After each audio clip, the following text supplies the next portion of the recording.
నిపుణుల కమిటీ సూచనలను పక్కన పెట్టి కేసీఆర్ సొంత నిర్ణయంతోనే మేడిగడ్డ వద్ద బ్యారేజీని నిర్మించారని విమర్శించారు డిప్యూటీ సీఎం భట్టి విక్రమార్క. కాళేశ్వరంపై వచ్చిన రిపోర్టు ప్రభుత్వం ఇచ్చిన రిపోర్టు కాదు, స్వతంత్ర న్యాయ విచారణ కమిషన్ ఇచ్చిన రిపోర్ట్ అని భట్టి స్పష్టం చేశారు. కాళేశ్వరం నిర్మాణం, నిర్వహణ అవకతవకలు అన్నింటికీ బాధ్యుడు, జవాబుదారీ అప్పటి సీఎం కేసీఆర్ అని ఘోష్ కమిటీ నివేదికలో పేర్కొన్నట్లు భట్టి వెల్లడించారు.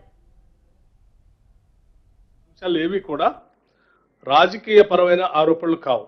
ఇది ప్రభుత్వపరమైనటువంటి రిపోర్ట్ కూడా కాదు. It is an independent judicial enquiry report. Ghosh గారిచే నియమించబడినటువంటి ఒక ఇండిపెండెంట్ జ్యుడిషియల్ ఎంక్వైరీ రిపోర్ట్. వారిచ్చినటువంటి అంశాలను మాత్రమే మీ దృష్టికి తీసుకొని వస్తా ఉన్నాం. దాంట్లో ప్రధానంగా వారు చెప్పినటువంటి అంశాలు 3 బ్యారేజీల ప్రణాళిక, నిర్మాణం, పూర్తి నిర్వహణ మరియు నిర్వహణలో జరిగిన అవకతవకలు మరియు అక్రమాలకు ప్రత్యక్షంగా మరియు పరోక్షంగా జవాబుదారిగా అప్పటి ముఖ్యమంత్రి చంద్రశేఖరరావు గారు వ్యవహరించారు.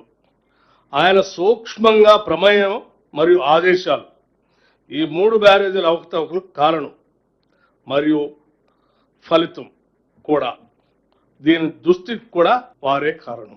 ఎందుకంటే ఆ రిపోర్ట్ని ఆనాటి ముఖ్యమంత్రి గారు పరిగణలో తీసుకోకుండా ఆయన స్వంత నిర్ణయంగా మాత్రమే నిర్ణయం తీసుకున్నారు, కానీ ఆ ఎక్స్పర్ట్స్ కమిటీ ఇచ్చినటువంటి రిపోర్ట్ ఆధారంగా తీసుకున్న నిర్ణయం కాదని చాలా స్పష్టంగా ఈ కమిషన్ రిపోర్ట్లో కూడా చెప్పారు.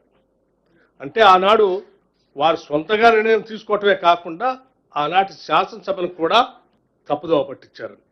ప్రభుత్వం మరియు అప్పటి ముఖ్యమంత్రిగా శ్రీ కె చంద్రశేఖరరావు మరియు అప్పటి నీటిపారుదల శాఖ మంత్రిగా శ్రీ టి హరీష్ రావు ఉద్దేశపూర్వకంగా నిపుణుల కమిటీ నివేదికను పరిగణించలేదు. అంటే ఆనాడు ఈటల రాజేందర్ గారు ఆర్థిక మంత్రిగా ఉండి కేబినెట్ అప్రూవల్ అయింది అని చెప్పినటువంటి విధానం బయట చెప్పడం కానీ కమిషన్ చెప్పింది కూడా కరెక్ట్ కాదని చెప్పారు.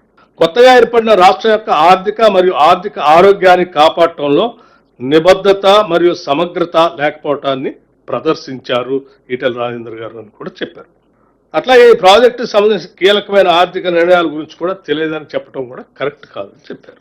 మార్చబడిన అన్నారం మరియు సుందిళ్ల ప్రదేశాల్లో back water studies, tail water rating curve, GD curve మరియు జియోఫిజికల్ ఇన్వెస్టిగేషన్ వంటి కీలకమైన అధ్యయనాలు జరగలేదు అని